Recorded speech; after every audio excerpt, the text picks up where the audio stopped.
ভাত আর ডাল খেতে খুব ভালো লাগে, লাল শাক পাতে তুলে তাও তার আগে। আসসালামু আলাইকুম গাইস, কেমন আছেন সবাই? আশা করি খুব ভালো আছেন। আজকে আমি আপনাদের সাথে সেই লাল শাক রান্নার রেসিপিটি শেয়ার করব। প্রথমে চুলায় আমি একটি ফ্রাই প্যান বসিয়ে নিয়েছি, তার ভিতরে দিয়ে দিচ্ছি সরিষার তেল। আপনারা চাইলে সয়াবিন তেলও দিতে পারেন। দিয়ে দিছি কিছুটা পেঁয়াজ কুচি, এবার দিয়ে দিলাম কিছুটা রসুন কুচি।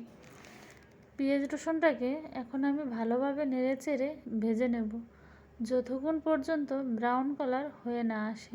ভালোভাবে ভেজে নিলে পেঁয়াজ রসুনের যে একটা কাঁচা গন্ধ থাকে, ওই গন্ধটা আর থাকবে না।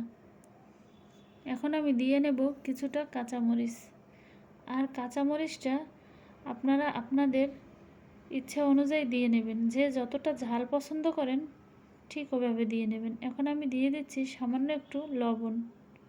লবণটা প্রথমে একটু কমিয়ে দিতে হবে, তা না হলে পরে বেশি হয়ে যেতে পারে।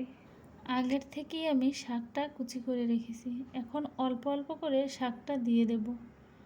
অল্প করে দিলে কি হয়, শাকটা নাড়তে চাড়তে সুবিধে হয় এবং ভালোভাবে সব কিছু মিশে যায়। যদি এভাবে অনবরত নেড়ে চেড়ে শাকটা ভাজি করি, তাহলে শাকটা থেকে যে আলাদা একটা পানি বের হয়, ওই পানিটা আর অতটা বের হবে না। তাহলে শাকটা খেতে খুব ভালো লাগবে। যাই হোক, আপনাদের সাথে প্রথম যে ছড়াটা বলেছিলাম, আপনারা কে কে ওই ছড়াটা পড়েছেন? যদি কেউ পড়ে থাকেন তাহলে অবশ্যই কমেন্ট করে জানাবেন, আর ছড়াটা আপনাদের মনে আছে কিনা সেটাও জানাবেন। এরপরে আমি বাকি শাকগুলো মিশিয়ে নিয়েছি। এই যে দেখুন, আমার শাকটা একেবারেই ভাজা হয়ে গিয়েছে। দেখে বলুন তো শাকটা কেমন হয়েছে? আমার কাছে তো মাশাআল্লাহ।